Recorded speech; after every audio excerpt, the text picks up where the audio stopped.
గత బీఆర్ఎస్ ప్రభుత్వంపై మంత్రి కోమటిరెడ్డి వెంకటరెడ్డి ఫైర్ అయ్యారు. గత ప్రభుత్వం నిర్లక్ష్యంతో కేంద్రం నుంచి వేల కోట్ల నిధులు తీసుకోలేదు కాబట్టే ఎన్నో పనులు ఆగిపోయాయని మండిపడ్డారు.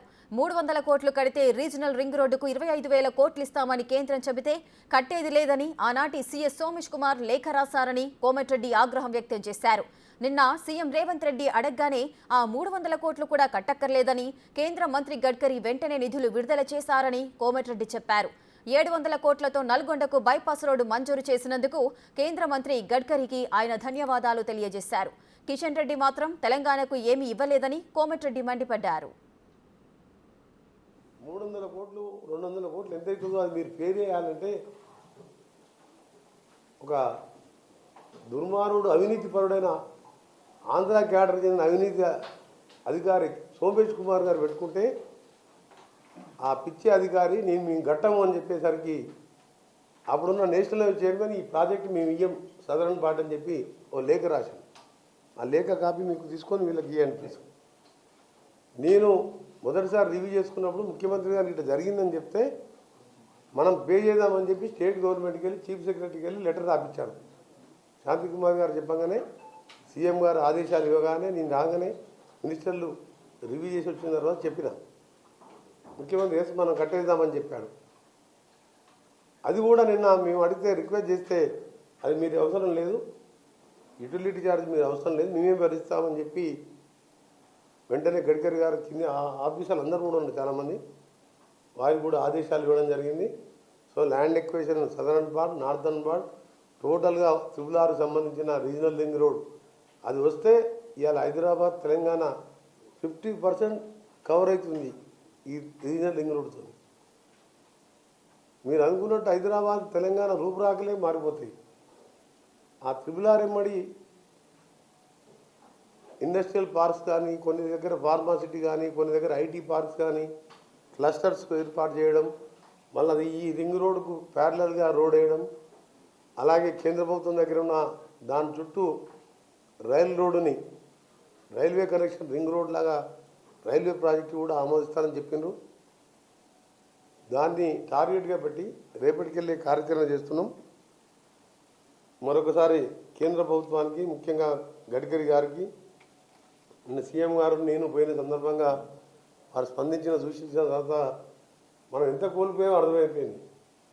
వెంటనే వారు స్పందించి ఎక్కడిక్కడ ఆదేశాలు ఇచ్చి నల్గొండ లాంటి చిన్న సిటీకి కూడా 700 కోట్ల అవుటర్ రింగ్ రోడ్ ఇచ్చిందంటే రీజనల్ రింగ్ రోడ్ ఇప్పటికీ దాదాపు అదే పోయినంటారు మా ప్రభుత్వం ఉంటే ఇప్పటికీ ఆ రీజనల్ రింగ్ రోడ్ అయిపోతుంది. ఈ చేతగాని ప్రభుత్వం 10 ఏళ్లలో తెలంగాణ నాశనం చేసి కేంద్రంకి వెళ్ళి వచ్చే నిధులు, కేంద్రం నిధులైనా రాష్ట్ర నిధులైనా ఇది ప్రజల పన్నులు, ప్రజలు కట్టిన ట్యాక్సులు, ఆ డబ్బులు తెచ్చుకోవడానికి ఆయుష్మాన్ భారత్ వద్దంటాడు, కేంద్రం నిధులు వద్దంటాడు. మళ్ళీ లోపలికి వెళ్ళి మొత్తం మోడీ బోడీ అనుకుంటే తిట్టుకుంటారు, తిట్టుకున్నట్టే యాక్షన్ చేస్తారు. గల్లీలకు వచ్చి తిట్టుకుంటారు, ఢిల్లీలో మళ్ళీ స్నేహం చేస్తారు. ఇవాళ పెద్ద మనిషి అంటున్నాడు కేంద్ర మంత్రి టూరిజం మంత్రి కిషన్ రెడ్డి, ఎంత ఇన్సల్ట్ అంటే నాకు ఆయన కిషన్ రెడ్డి గారు టూరిజం మినిస్టర్ క్యాబినెట్గా ఎలివేట్ అయ్యి ఫస్ట్ 2 years ఆయన స్టేట్ మినిస్టర్ ఫర్ హోమ్ ఉండే. స్టేట్ మినిస్టర్కు ఏం పవర్స్ ఉండవు, అది హోమ్ కాబట్టి దగ్గర ఫండ్స్ ఉండవు. నేను ఎంపీగా ఎంతో ఆశతోని, ఆయన పుట్టింది ఇబ్రాహీంపట్నం ఏరియా, నేను ఇబ్రాహీంపట్నం నా భువనగిరి పార్లమెంట్, సరే 15 సంవత్సరాలు అసెంబ్లీలో నా కొలీగ్, నమ్మకంతో పోయి ఒక 500 కోట్లు ముందుగా 200 కోట్లు భువనగిరి కిలా మీద రోప్వే వేసుకుందాం. భువనగిరి అంటే రావినారాయణ రెడ్డి లాంటి ఈరోజు భూదాన ఉద్యమకారుడు, తెలంగాణ ఉద్యమకారుడు, ఆ రోజు స్వాతంత్ర సమరం ఆయన పుట్టిన గడ్డది. ఆ భువనగిరి ఎప్పుడు కూడా మీరు గుర్తుపెట్టుకోవాలి, అది ఒక గుట్ట కాదు, అది సింగిల్ స్టోన్, అది రాక్ స్టోన్. అది దాని మీద ఎవరెస్ట్ ఎక్కే వాళ్ళు అక్కడ ప్రాక్టీస్ చేసి ఎంతోమంది ఎవరెస్ట్ శిఖరాలకు ఎక్కింది. పైన రాణి రుద్రమాదేవి ఉన్నది, ఆంజనేయ స్వామి టెంపుల్ ఉన్నది, చాలామంది ఎక్కలేక పోలేకపోతారు. దానికి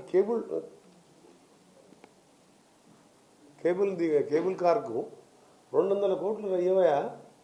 కేసీఆర్ గారు 50 కోట్లు ఆయన మొదటిసారి ముఖ్యమంత్రి టెండర్ పెట్టి క్యాన్సిల్ చేసిండు. హైదరాబాద్ దగ్గర ఓ టూరిజం పాయింట్తో పాటు భువనగిరి యాదగిరిగుట్టకు పోయే భక్తులు చాలా మంది వేల మంది పోతారని చెప్తే 4 ఏళ్ళు ఆయన దగ్గర 1000 కోట్ల బడ్జెట్ పెట్టుకొని సొంత తెలంగాణకు 200 కోట్లు తెచ్చుకోలేని కిషన్ రెడ్డి ఆయన నిన్న పార్టీ మీటింగ్లో ఏదో ప్రచార బేరీ అంట ఈ కాంగ్రెస్ పార్టీ ఎక్కువ రోజులు ఉండదు అని.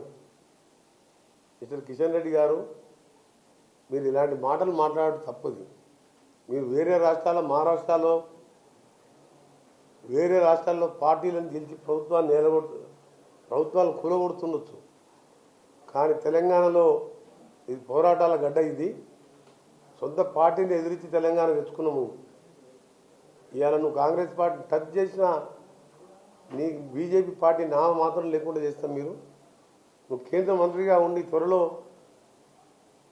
కాంగ్రెస్ పార్టీ తెలంగాణలో మనుగడ సాగింది, తెలంగాణ గవర్నమెంట్ ఉండదు అంటే పడగొడతాం అన్నట్టు మాట్లాడుతుంది ఆయన. మీరు చూసిన పేపర్లో వేయాలి. ఆ మాటలు సరికాదు. అది ప్రజాస్వామ్యంలో ఎన్నికైన ప్రభుత్వాన్ని ఎక్కువ రోజులు కాంగ్రెస్ పార్టీ ప్రభుత్వం ఉండదు. పిచ్చి మాటలు కాబట్టి ఏందది. రేపు పార్లమెంట్ ఎన్నికల్లో చూద్దాం ఎవరైనా సీటు గెలుస్తారో. కేంద్ర మంత్రిగా భువనగిరికి పోయి నీ దగ్గర 3 గంటలు కూర్చుంటే 200 కోట్లు తేలేరు. ఏం చేసినావు తెలంగాణకు? కేంద్ర మంత్రిగా cabinet minister, archaeology, tourism, northern స్టేట్కి ఇన్ఛార్జు. ఇంత విన్నాను. కనీసం మూసి కోసం నీ పార్లమెంట్లో మాట్లాడినప్పుడు ఆయన విన్నాడు.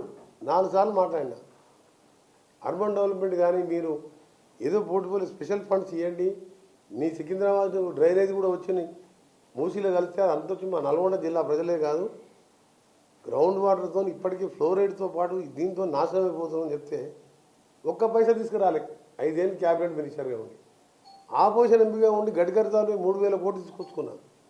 అది జూమ్ యాప్లో నా పక్కన కిషన్ రెడ్డి కూర్చుంటే as per Komatireddy Venkat Reddy requested I'm sanctioning in this annual budget అని చెప్పి ఎల్వీనగర్ టు మల్కాపూర్ ఇవాళ సూపర్ ఎక్స్ప్రెస్ హైవే దగ్గర పడుతుంది రామోజీ ఫిల్మ్ సిటీ మీదకి వెళ్ళి. ఆయన ఏం తెచ్చుకొని చెప్పాలి సికింద్రాబాద్ కానీ తెలంగాణ కానీ.